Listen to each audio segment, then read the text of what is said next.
Hi, everybody, and welcome to today's live stream. I'm going to be your host, Salma Jafri. If this is your first time on my channel, then welcome to the show.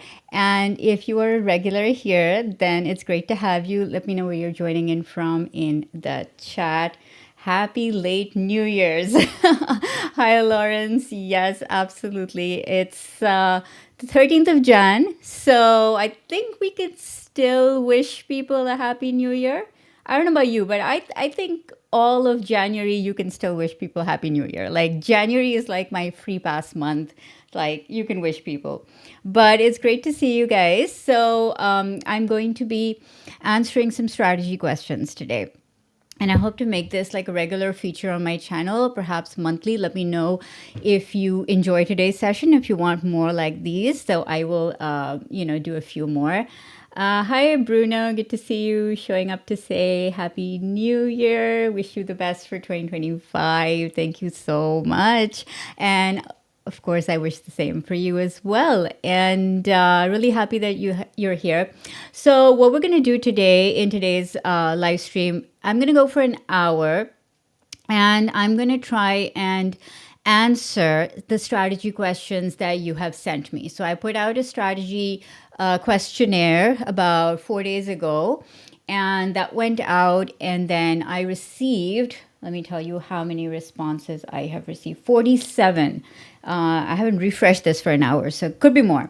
So 47 responses. And of course, some are a little bit more detailed than others. Some people didn't actually give me their URL of their YouTube channel, so I couldn't actually go and check that out. But for those who filled out the questionnaire completely and thoroughly, thank you. And I liked going through your questions. They were very interesting. And what I'm going to do today is I'm going to pick a few and we're going to go for an hour. So I'm going to try and answer as many strategy questions today in the next hour. Hi, Chris. Good to see you from Belgium. AJ's Green Topics. Hello. Good to see you. So, as you guys can see, my husband slash partner slash video editor, Ali, is in the chat. So, if you guys want to chat with him a little bit as well on the side, feel free to do that. This is a very casual chat today that we're having. I typically do a lot of structured webinar style trainings. This is not that. This is super unstructured. This is really about just getting to know you, getting to, look at your channel today, help you out. So yeah, say hi. Okay, so let's get started. Before I dive into the questions, I want to set some things. I want to tell you about some things that I have noticed on the YouTube platform. And I also kind of want to tell you about the next steps that you could take if you are serious about growing your YouTube channel in 2025. So I want to take a quick, maybe 2-3 minutes to talk about what's new and different in 2025. And I've noticed that, first of all, a lot of the older demographic is getting more comfortable on YouTube. You must have seen those videos going viral. Why you should create a video if you're over 40 and YouTube for over 40s. And I was tempted to create a video on that, but then it was kind of getting saturated. And I was like, I think everyone's already saying all the things. So if I don't have anything new to add, I'm not going to make a video on it. But that's definitely a trend that I've been seeing, that, a lot of older people are feeling more comfortable sharing on YouTube. So I actually had some strategy calls last week with somebody who was 64 years old, sharing his van life. 13,000 subscribers with just 75 videos. And I had another call with another gentleman who was going to be celebrating his 80th birthday in 2 years. He was around, I think, 78-ish. And, very, very much on, very much, into production and editing. And so I really do see this trend. So let me know if you've seen this trend as well, that you've seen a lot of older creators kind of finding their groove, getting comfortable, and really being themselves on this platform. 64-year is a young guy. Absolutely, right? age has become so irrelevant now in terms of like, I don't even believe in retirement, right? I believe that if you have something to give and you want to share, why the hell not? Why should you let anything the society says stop you from adding value, right? So, yeah, exactly. And a lot of my clients are older as well. Chris is saying I'm one of them, beginning at 67. Absolutely. So, the second trend that I have seen in 2025 on YouTube is one of authenticity. And this one really kind of follows through with the first one because I think people over 40 just don't give a damn as much. I don't know. Like, they just don't care about people's opinions as much. Like, I would say I don't care as much as I used to in my 20s. Like, we are more impressionable, we care what people think, and after you hit a certain age and you're like, I'm just gonna share my truth, do my thing. And that is goes wonderfully well with YouTube because it's like you being genuine and authentic and yourself is really what the platform is made for. And I think it rewards authenticity, it rewards transparency, it rewards connection. All right. Hi, Herman. Good to see you from Drost Video. 17 still going strong. I'll retire when AI does my job and pays me every month. Me too. Passive income. I'm definitely on the multiple income streams bandwagon, right? But absolutely. Okay. And then the third major trend that I have seen in 2025 is actually a little bit more technical. And I want to talk about it a little bit today. And I'm kind of excited about it as well. It's a new feature that YouTube launched in December last year. And it's just become available to my channel last week. And the reason that I'm excited about it is because it enables a creator to reach a truly global audience. So the one thing that separates us is like right now I'm talking in English. So of course people who don't speak English are, going to have trouble understanding my content. But with this new feature, which is called auto dubbing, they just launched it and I just got access and I tested it out. It is, of course, it's AI powered. It translates your content into multiple languages. And you do have to be part of the partner program to have it enabled. You can turn it off, but it's going to be enabled by default on your channel. And they have different languages. So mine, if you go to one of my videos, you can probably, I don't know if I have time to showcase this today or not, but you can go to the settings icon on the bottom right corner and then choose a different language. I believe you can choose French, Spanish, Portuguese, Italian, perhaps Hindi, maybe a couple more. And the rest are experimental languages right now. So it's, really, truly global reach, right? So you can really reach every corner of the world with your channel, with your content. And this is especially useful for my audience who is education/business. So this is such a great use because you can teach in your native language, people can understand in their native language. So the power of education, like education's meant to be shared, right? Your learnings, your knowledge, your teachings, it's meant to be shared. And so if language was the barrier, guess what? That's going to be gone now. So I'm really excited about that. AJ saying it's a great addition to YouTube. Yep, absolutely. And Chris is saying, this is the chance to speak and share my knowledge online, which was not possible due to my work.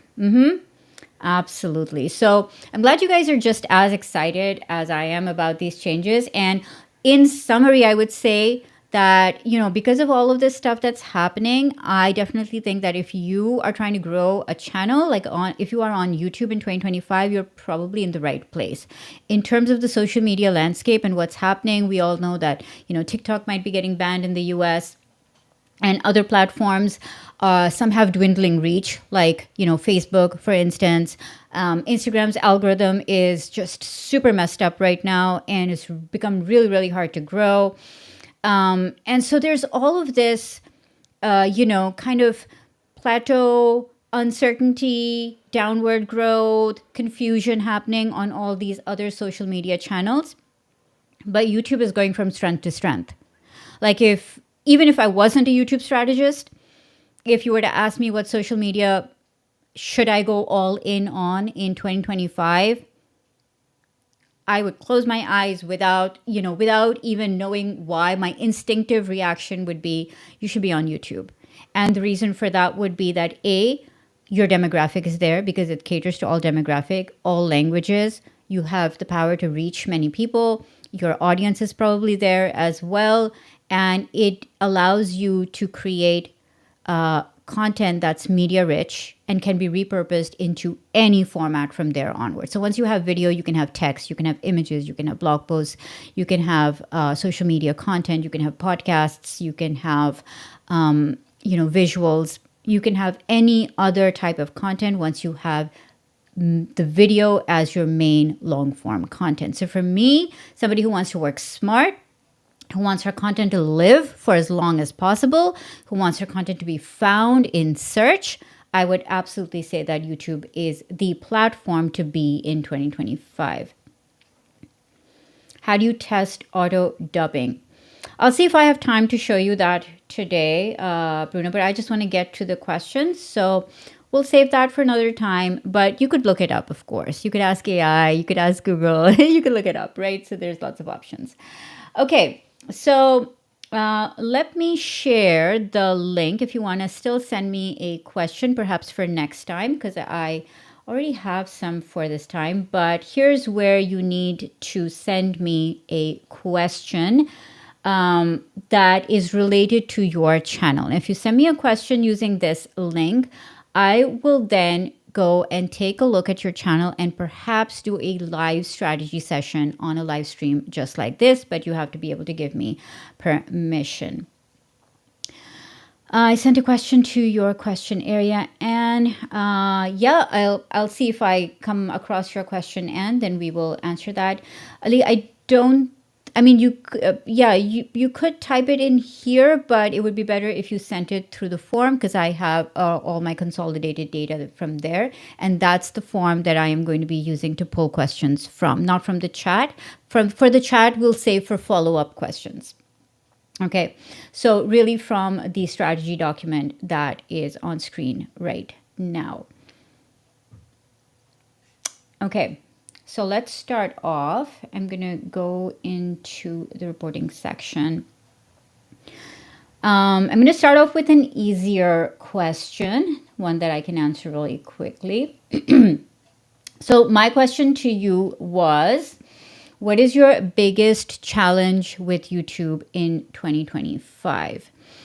And I have a question here from Rajita, whose channel is Nurse Coach Rajita. Rajita, if you are here in the chat, say hi, because I am going to answer your question. So I'm going to read out her question to you guys. Rajita is asking, can I position my channel by doing YouTube lives, and not worrying about pre-recording and editing? So I'm guessing the reason that Rajita is asking this question is because editing and recording takes up a lot of time. You need resources. If you're going to be outsourcing it, then of course it's a cost involved as well. And so I do have Rajita's channel open here. Let's see if she's done any live streams. So let me share her channel. Let's see.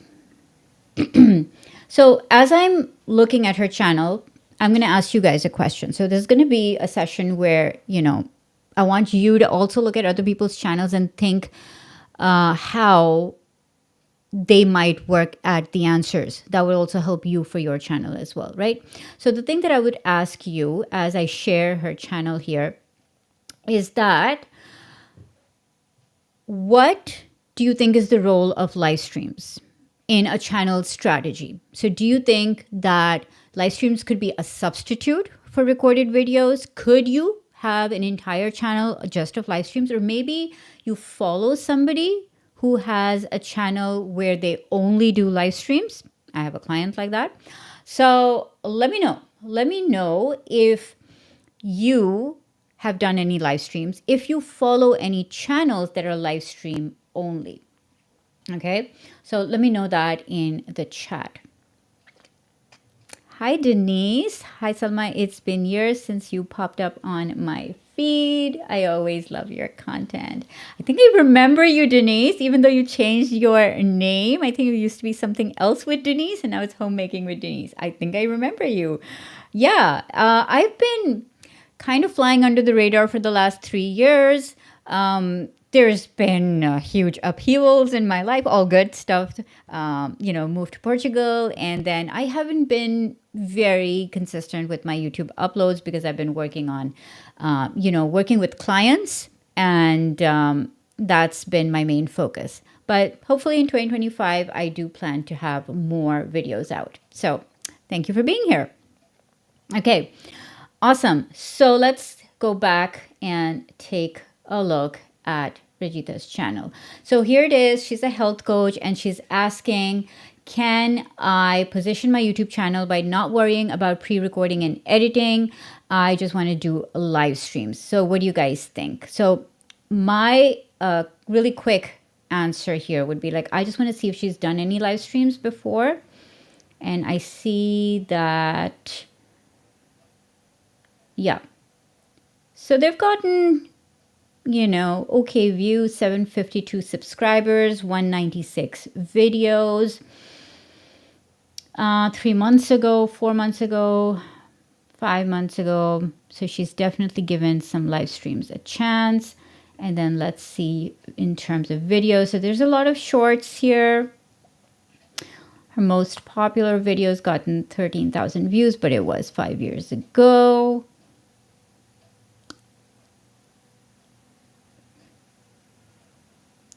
800 views, 500 views. So that's kind of the average in the last 3 years.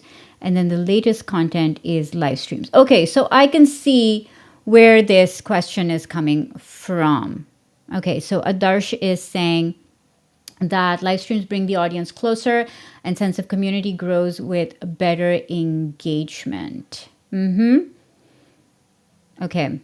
And Modo de Bear, I don't know if I've said that right, but Modo de Bear is saying, how would people find out the live stream channel even exists? Good question. Okay, Chris is saying, I follow such a video podcaster, Peter Snoward. It has interviews. Okay. Denise. Oh, Denise is saying she used to be that. Okay, I used to be this and that with Denise. Oh, okay. Yeah, and I remember you did a lot of live streams, Denise. AJ is saying, I do live streams also on my channel. It allows others to see the real AJ. Yeah. So there's definitely a lot to be said for live streams. Bruno's chipping in with, I did some lives last year. It was fun to do, easy, but not super useful, and I lost traction. So thank you for sharing that, you guys. So there are definitely some mixed reviews and emotions with live streams. But Regita, and for whoever else who's listening, about the power of live streams versus like the discoverability of live streams versus having a live stream only channel, I would say, Regita, for your channel, which is fairly small, 752 subscribers, 196 videos, I would probably say that you could do live streams if it's easier. So you have to balance ease with results, right? So the people who want to grow the fastest, if they just focus on live streams, it probably won't help them grow the fastest, right? Live streams are not a fast track. They don't grow your channel the fastest. Recorded videos do. So recorded videos, again, shorts also don't, right? Shorts are great for visibility and virality, but recorded videos for actually growing an audience. So recorded videos are the number one kind of format, content format to actually grow your channel. So it depends what your goals are. Now, if your goal is not fastest growth, but instead your goal is community, interaction, engagement, conversation, getting to know your audience better, then live streams make more sense, right? That means that, like exactly like we're doing right now, where you want to engage, you want to answer questions, you want to get to know people a little bit better, you want them to be able to chat with you, right? So that's when live streams really, really shine. And I also want to answer the question about live streams discoverability. So the cool thing is, and again, coming back to why I love YouTube, unlike live streams on other platforms, like if you do a LinkedIn live or an Instagram live, once it's done, 24 hours later, nobody's going to find that live stream. Versus on YouTube, live streams have the power to be discovered just the same as regular videos do. So if you do live streams that are training or that are giving value, that are more informational or content heavy rather than just conversational, because not everyone would want to come watch a conversation years later, but if there's value in that live stream, the same as a recorded video, and that makes the live stream more watchable months or years later, then that live stream can be discovered the same way that regular videos can be discovered. So I would say that if you are going to do only live streams, at this stage, if you want to balance kind of connection with growing your channel, have a mix. Maybe do more live streams. Like if you're going to do 4 videos a month, maybe do 3 live streams and then 1 recorded video, because you still do want that growth, because you want a new audience to come and discover you. So that's how I would balance it out. If you really hate editing, or you just don't have the time, or you don't want to outsource it, or whatever that reason might be. So you just want to kind of sit with your goals and what do you really want, and make decisions from that perspective, right? So for faster YouTube growth, probably fewer live streams and more recorded videos. For more connection with your audience, and just based on here's the most I can do and this is all I can manage, maybe more live streams and fewer recorded videos. But I would still suggest a balance. Okay. Let me know what you thought of that, and what's your takeaway from my answer? What's your good main takeaway from that answer? Exactly, Denise. I do live streams once or twice a month. It's how you build connection with your community. They get to see the real you. Exactly. There's no hiding with the live stream, right? It's you, it's real, it's in the moment. Yeah. Oh, yeah. Yes, ABC. ABC is asking, do live streams help with watch hours? Hell yes, massively. So now, of course, if you're going to do a live stream that nobody's going to watch, then no. I hope that's obvious. But if you're going to do a live stream that gives value, that people can be like, okay, they can answer the question, what's in it for me? And be like, okay, there was value in it for me. Then yes, live streams will definitely help increase your watch hours. Anybody who is creating recorded videos and trying to reach YouTube's monetization requirements and trying to get those 4,000 watch time hours, definitely add in a live stream to your content mix. That's going to definitely help you get there faster. So yeah, good point. Glad you raised it. Yes, Bruno's saying one good point of live streams is they can be repurposed even by adding some intros and outros. Scheduling them out in advance also helps with reach, as YouTube will promote it on the homepage and subpage. Yeah, that's true as well. All of these are good reasons to work in a live stream into the mix of your content strategy.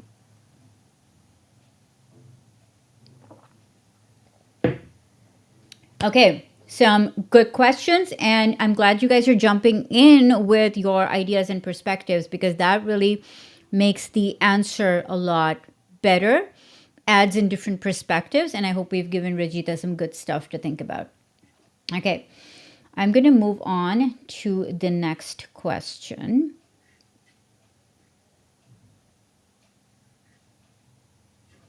Okay, I saw you here just a second ago. Let's see, I don't have a name here, but the channel is Modo de Beer. And your question is, I have a podcast and travel show. I just created a separate YouTube channel for my podcast. Okay. Different video production quality, episode length, and activities. If the podcast was simple, I could do a playlist on my main channel. Okay. But the podcast needs 3 playlists since it's really 3 pods in 3 languages. Interesting. Organizationally, it makes sense and it is different audiences, especially with the languages. But I'll need to monetize 2 channels. Is this a good business move or a mistake? Okay. Moda de Beer, if you are here, still here, I know I saw you a second ago, but if you're still here, let me know your name in the chat so I can refer to you by name if you're comfortable with that. I'll open up your channel meanwhile. So I'm only going to do 1 channel per question. So the channel that I will open up is going to be Modo de Beer, local drinks, and local sayings. Okay, awesome. So, oh, hello, Rose Thomas Bannister. There you go. Much easier. Thank you. Can I just call you Rose on this live stream? Thanks, Rose. Okay, so coming back to your question is, okay, let's start with your last question. I'm going to need to monetize 2 channels. Is this a good business move or a mistake? Okay. So first of all, I'm really glad that you asked that because I'm looking at your channel and it's 122 subscribers, 77 videos, right? So of course, still like getting into the hang of YouTube right now. So still early stages at this point with 77 videos, assuming that this is your first time doing YouTube, right? And I know you have another podcast channel. But from experience, I don't typically recommend people to start more than 1 channel simultaneously until they have made a success of at least 1 channel. Like it's okay to shut down that channel and start another one. But running 2 channels simultaneously is, in theory, it's doable if you have a team. It's doable if you have a very, very clear strategy and production schedule and you can maintain it and you can see yourself maintaining it. But typically, if you don't really have a great handle on how to grow a YouTube channel, then trying to grow 2 is not just double the work, but it could actually be counterproductive to having 1 channel be successful. Now, most people, when they want to do 2 channels, it's because they're like multi-passionate and they're like, but I have this passion and this thing and I want to talk about so many different things and I want to do so much.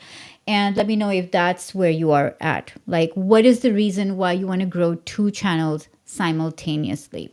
What's the big reason why you think that this is the only option to go forward?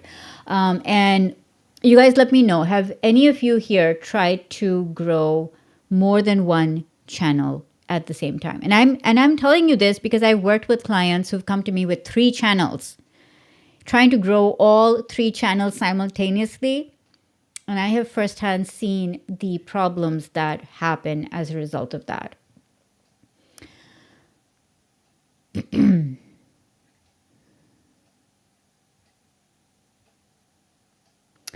I think filling the time in a week, going live is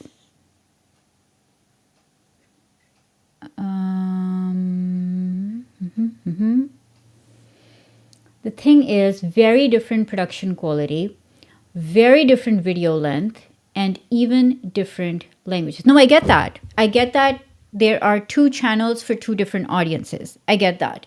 And that's fine. Like when we segment channels, it's really about, okay, we segment according to audiences, right? If one audience is going to not watch a certain portion of our content, then that makes sense to have another channel where you put that in. But that's not my problem area right now. My problem area right now is trying to simultaneously grow two channels is going to drain you. I don't know about your resources, but I know that YouTube is the most difficult platform to grow on, right? Of course, there are ways to supercharge things and become efficient at it. But if you compare YouTube with other social media channels, in comparison, it's the hardest platform to grow on. So, because it's the most complex, but then rewards are also the greatest.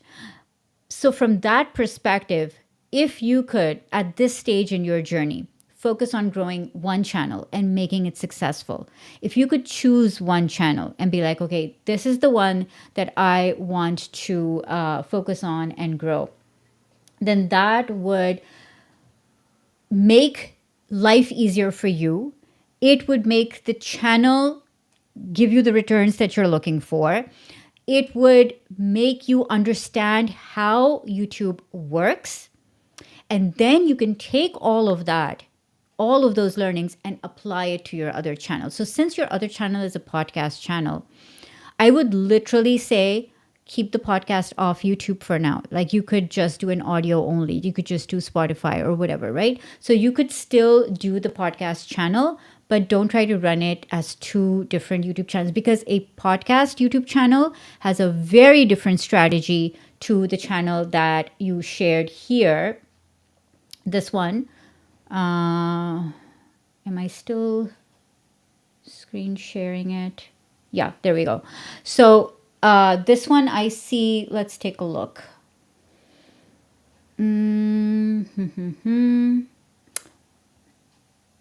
Let's take a look at your channel. So local drinks and local things, more about this channel, we don't know more.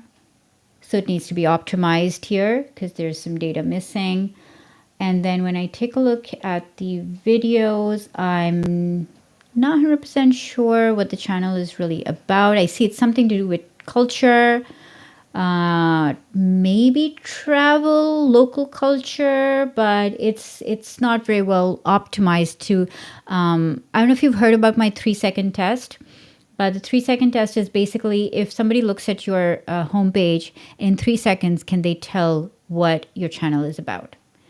So at this point, I think you could do a lot more to optimize your channel to pass the 3-second test, right? So that would be the first thing.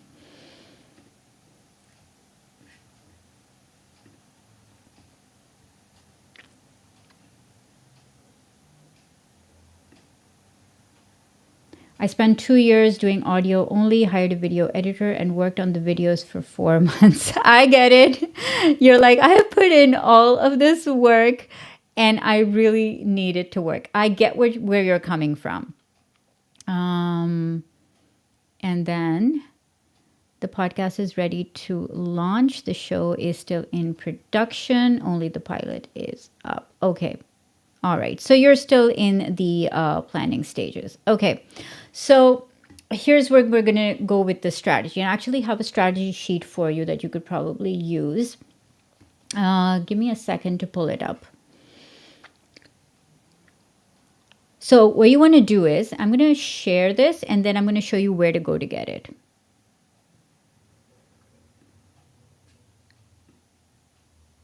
Give me a sec.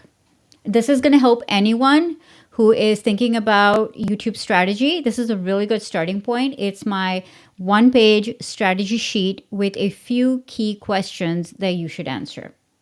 Once you answer these questions, you're going to have so much more clarity on where you are headed. Okay. So I will first show it to you and then I'll share the link with you. So give me a sec. So the 3 questions that you must answer as you start to think about your YouTube strategy. So whether you go with the produced channel or you go with the podcast channel, you want to answer these three questions. Question number one, what problems do you want to solve? Okay, so this is essential for a business or an educational channel where you are thinking about, how are you going to attract your ideal client? How are you going to position yourself as an expert? And what is the business use case of this channel? Businesses solve problems, right? It's not a vlog. It's not entertainment. It's not gaming. It's a business slash YouTube channel. So business channels solve problems. So this is a really, really great place to start from. And when you get this sheet, there's some examples I've given here that you can use to fill it out. So you're going to start with, what are the top three problems do you want to solve? Okay. And then the next thing is going to be, who do you want to solve them for? Right? So that follows. So you're going to describe your ideal audience. And if you don't know who they are, just follow the questions here. Someone like me, but, and then just do these drop downs and look at these examples and kind of just fill this sheet out. Just doing this is going to give you a lot of clarity, but you can also use my AI prompt here. Okay, so this prompt builds your ideal viewer profile and gives you information in kind of like an easy to digest way about who your ideal audience might be. This may or may not be true. You can tweak it as you go along, but it gives you a really, really great starting point. And the third question that you want to solve is, how will you solve these problems, which is where you are right now. Am I going to solve them through a podcast? Am I going to solve them through, episodic video content?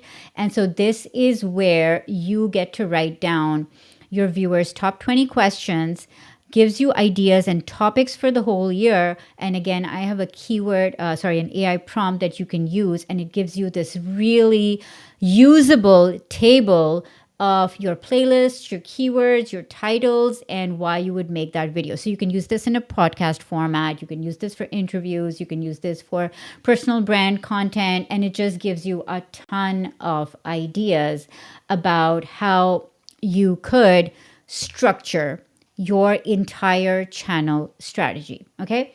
So what I will now do is, let me put a code up on screen for where you can go and grab this from. So it's a Notion template. And I will put the link here in just a sec. Let me copy this link for you guys.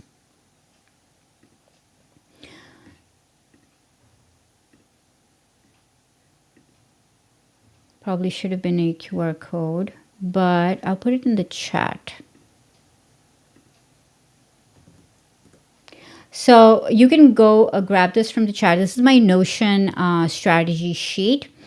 Okay, and you want to, before you start to use this, you want to make a duplicate, because you will not be able to edit this sheet. Okay, so you want to make a duplicate and then type in the answers. You don't need any fancy software for this. This is the free version, so you can just get started in your browser.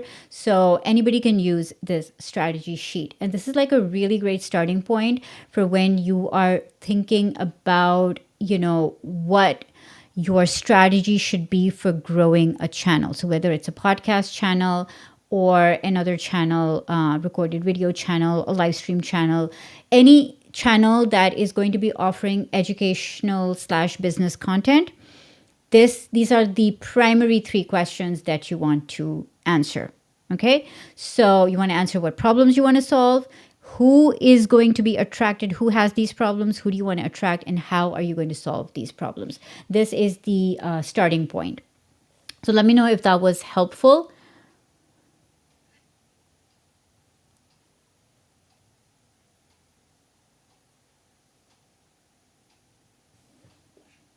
Just going back up to see any things that make sense about this. Great template, thanks. Okay, perfect. So you guys can access the template. Yeah. Yes. Okay.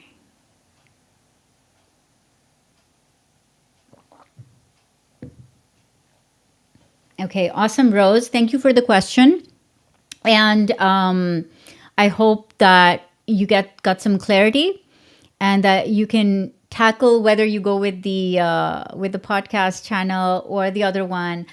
You really hone in on what are the problems you're going to be solving with that channel, who is it going to attract, and what's the format going to be. Once you get clarity on these, you are ready to kind of just implement and go into action mode, because now you've got your strategy locked down. And what I typically recommend when doing strategy work with clients is you want to reevaluate your strategy around every 3 months, because things change. Maybe what you thought would be working may not be working, or maybe working really well. And what happens is that if you don't take a look every 3 months, two things happen.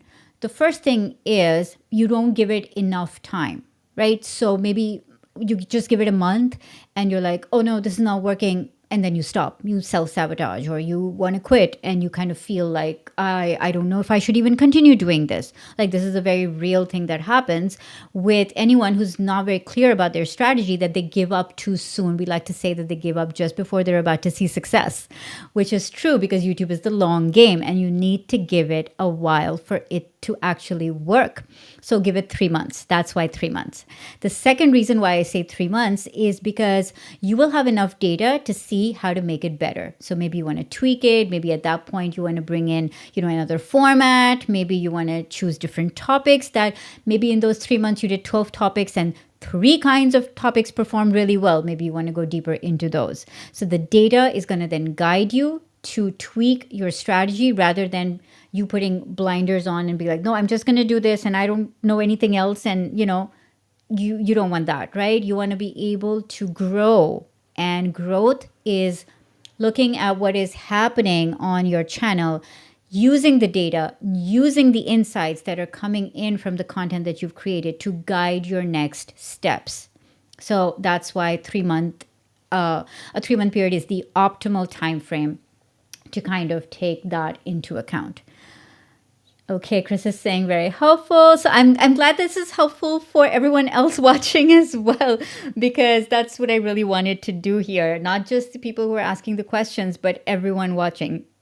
So yeah. So that's the place where you want to start from. Whenever you're building strategy, those are the 3 key questions. Okay, let's see. I think we have time for one more. So let's take a look. Alrighty. Okay, we have lots and lots of questions here. Okay, I have one from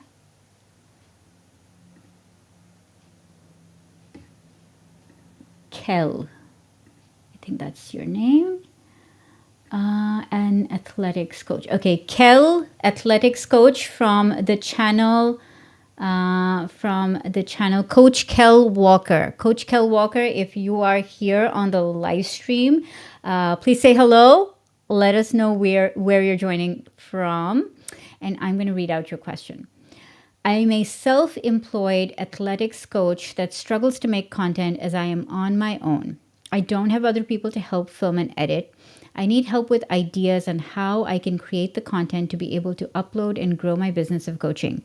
I have content ideas that I believe will help athletes that are ready to progress to the next level and want help, but how can I make interesting content on my own? So, Kel, let me open up your channel. I believe it's this one. Let me share the screen.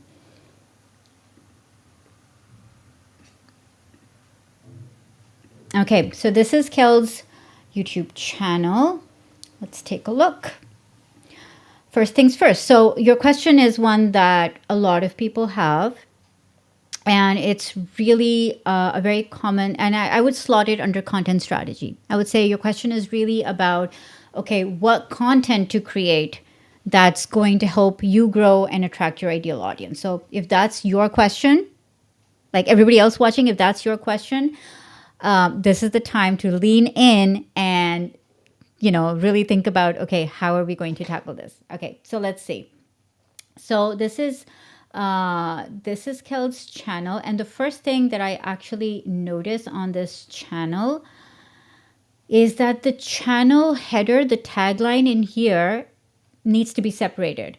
So when I read this, level 3 athletics Australia certified performance running coach, just as like one long line, the first thing I would do is improve readability here and make it easier to kind of see and identify the separate terms. So what you're really doing is you're saying, I'm a level 3 athletics coach. That needs to be on its own line. So you want to highlight that. Then you want to say, you teach something like performance running, or you're a performance running coach, Australia certified. So I think there needs to be 3 lines here. You need to break this one because it is hard to read. And remember, the 3-second rule is that somebody should take a quick look at your channel and remember at least one term from your channel header. So that's the first thing. And you really just want to make sure that you are making it easy for people to understand what your channel is about. Okay, so that's rule number 1. Let me know in the comments, what do you think Kel Walker's channel is about? Can you kind of see immediately? And obviously, I like the fact that it says athletics coach. So that's really good. If I click on more, welcome to Kel Walker, athletics coach. Da, da, da. This is really great. I coach masters. Yeah, so you filled out this section. This channel shares the life of a professional athletics coach. Okay, perfect. And you have your social media stuff here, which is great, based in Australia. Okay, perfect. Now, here's the thing. When I look at your picture here and I look at the profile picture here, I can't really see you. And when I look at your thumbnails, I don't know who you are.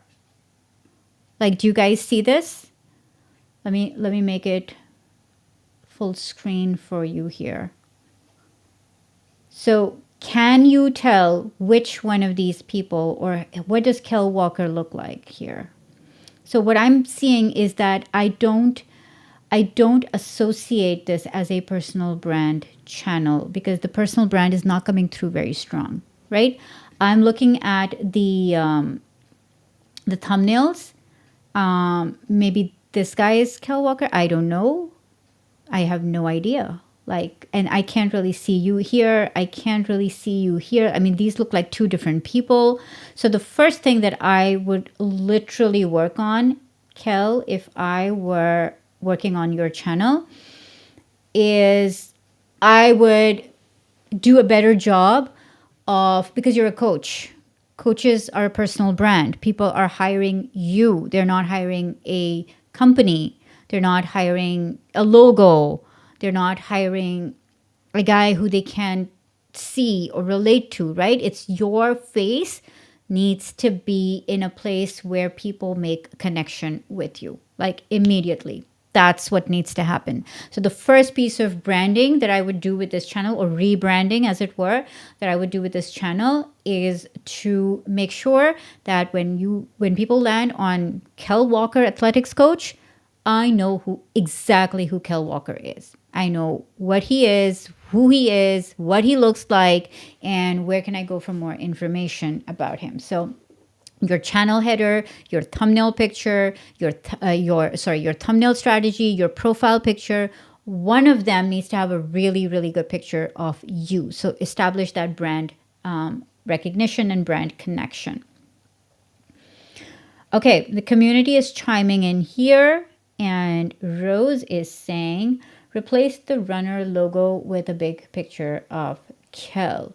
That could be true, or you could put a big picture of you on the channel header or in all of your thumbnails. So you have options, right? I'm not saying plaster your face everywhere. If you want to keep your logo, you can. But at least one of these places, we want to establish who you are. So that's kind of where we want to start from.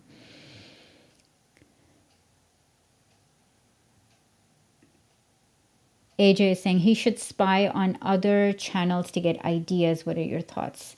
Yeah, I mean, before we go looking at other channels, although that's a nice place for inspiration, but first we want to get clarity on what Kel himself wants to do. So we want to start internally and then look outside for inspiration.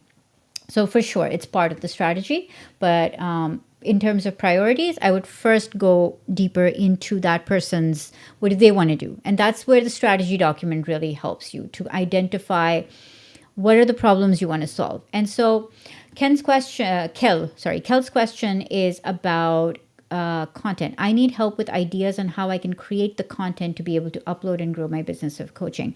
I would say that filling out the problem solution framework in the strategy sheet, and I'll share this with you one more time just so we can kind of work on it.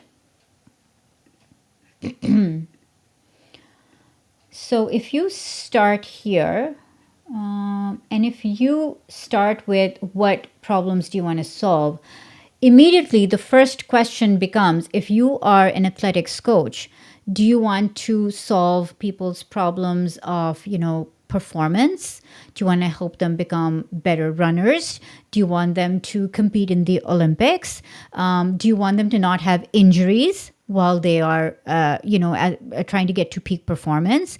Do you want to help them manage their health, diet, nutrition better? Are you going to be working with them on their mental health? Like, there are so many things, right? So many things that you could go deep into. So the strategy really starts with identifying the problems you want to solve, or the problems that you are qualified to solve. That is where everything is going to start from. And that's going to inform all of the rest of your content strategy. Like, everything is going to flow from there. Once you decide, okay, I want to be known for solving these problems. This is what I want people to come to me for. So you could say, I want people to come to me for improving their running speed. I want people to come to me because they want to apply to join the Olympics.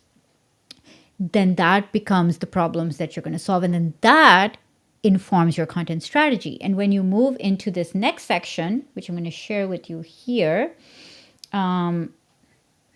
this section, how will you solve these problems? And this is where you really get into the frameworks of content, right? You really start to think about keywords that are going to solve that problem. Really, and this is, by the way, this is an AI prompt that I'm using. You can grab it from the link that I put in the chat earlier. And this is going to really give you keyword optimized topics that are targeted to the problems that you are trying to solve, right? So this is a really, really great way to get started, and a really, really great way to start to think about, when you think about content strategy, if you start with a blank slate, it can be overwhelming, really confusing, because you could talk about so many things, right? How do you narrow down what are you going to talk about on your channel? How do you do that? You start with, what do you want to be known for? What do you want people to come to you for? What problems do you want to be known as an expert in? The minute you do that, the rest of the clarity comes, and you can be like, okay, I want to be known as a running coach. There you go. Now you have your rebrand. Kel Walker, peak performance running coach. I help athletes run faster. Like, right from there, I can see the strategy developing, right? You go deeper and deeper into honing into the exact person who you want to help. And then every piece of content that you create is tailor-made for that person. And then when that person sees your video and other people like that person see your video, they're like, oh my God, he's the coach for me. He's so relatable. He's talking about all the things that are in my head, all the things I want to learn. So that's how it works. Let me know if that was helpful, you guys, or if you gained any insight particular. I would love to hear. Type it in the chat. What's your main takeaway from us working on Kel Walker's YouTube strategy?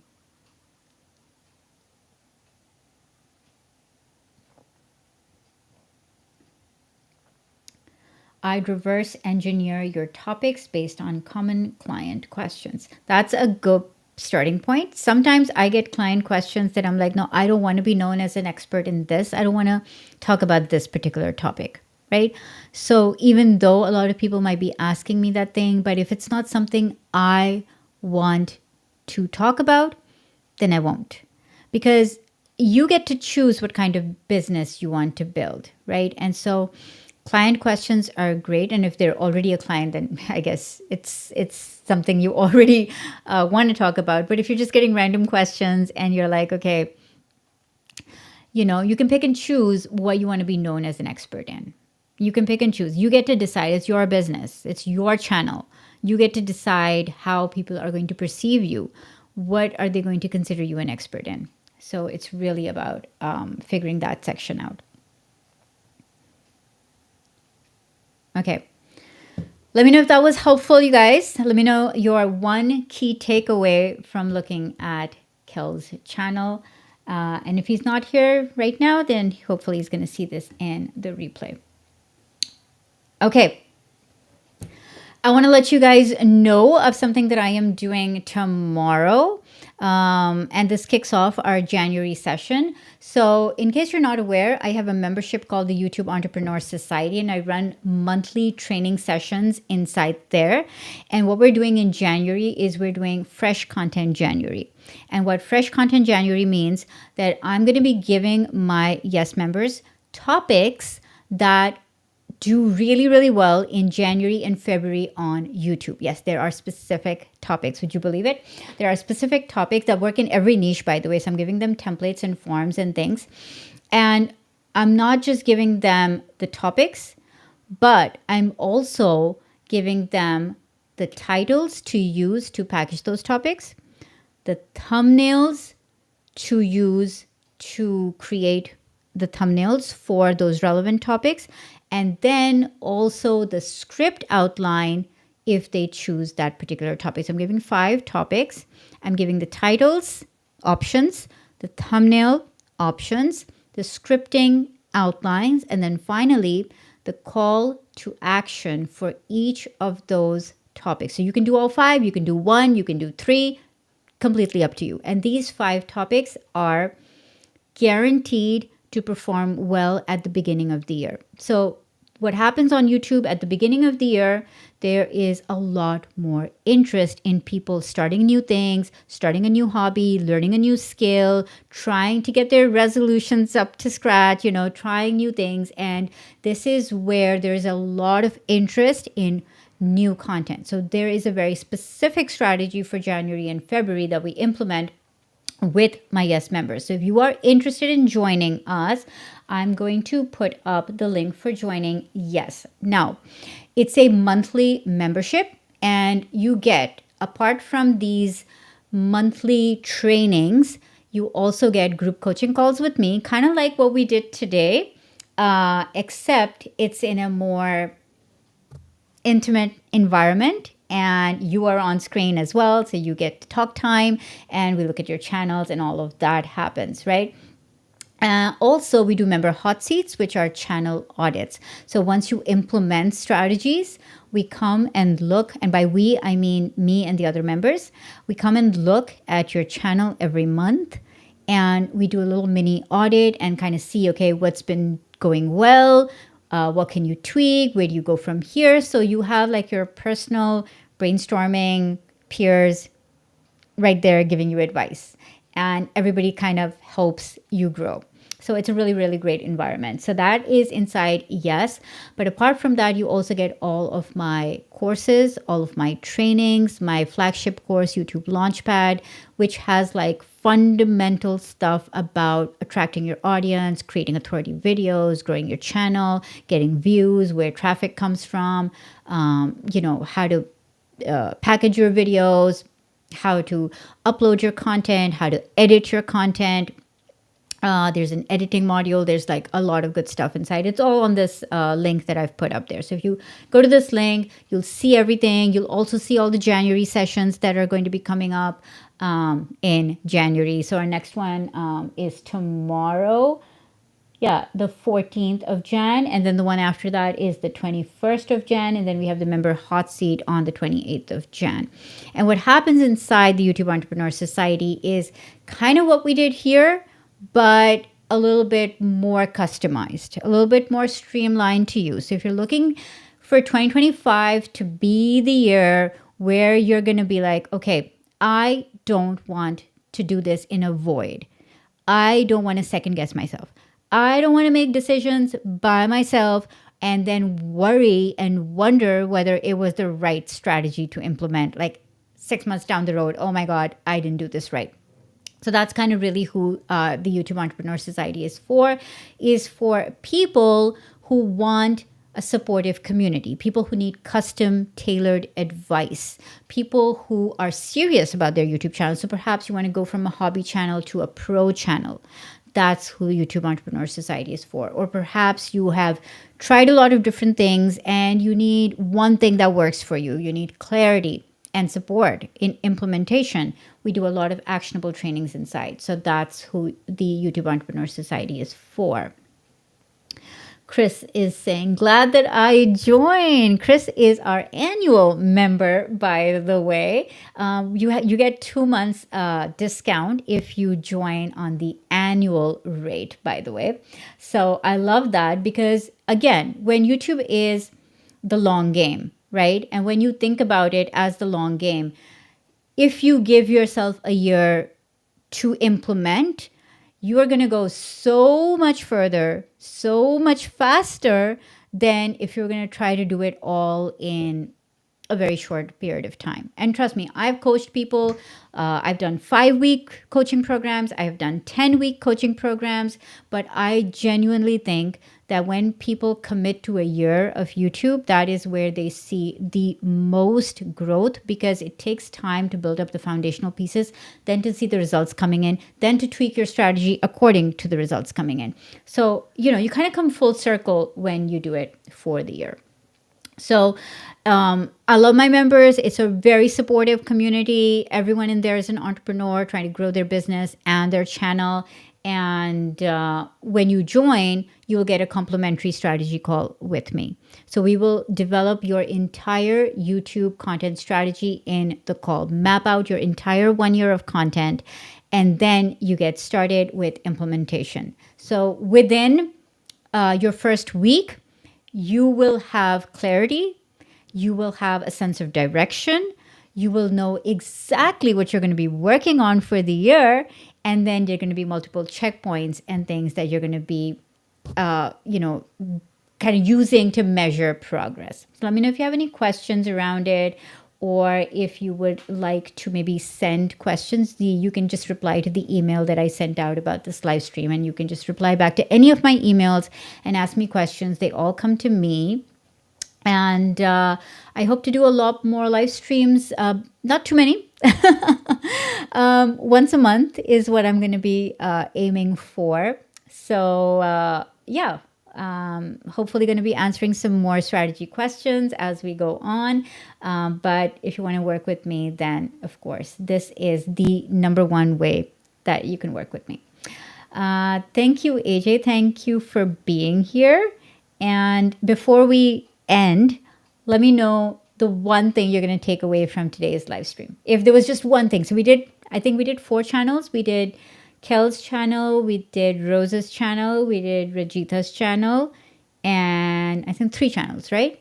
So what is the one thing that you're going to take away from today's live stream based on looking at your fellow entrepreneurs and your fellow YouTube creators' channels? Let me know.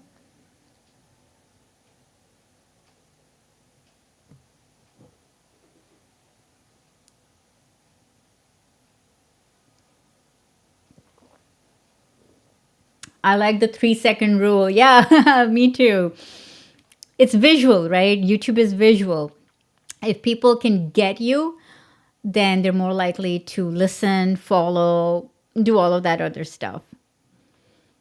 I love the tip about not to ask just any questions from the audience. Hi, Jose. Jose SG. Yeah. It's just as important to know what not to answer and to know what to answer. Sometimes I almost feel like you could drown in a sea of content trying to answer everybody and everything, but you got to pick, okay, what do you really want to hone in as your core expertise? So I love that that was your takeaway. Chris is saying not starting with two channels at the same time. Yes, yes. Oh my God. I cannot stress on that enough. I mean, if you have the resources, sure. But even if you do, understand the platform before you overextend yourself. AJ is saying, I'm going to continue watching your videos. That is my takeaway. You do that, AJ. And thank you so much for being here today. Okay, guys, I am going to see you in the next video next week. Until then, take care, keep working, and remember that YouTube is the long game. And if you don't want to do YouTube alone, I would love to welcome you inside the YouTube Entrepreneur Society. Take care. Bye.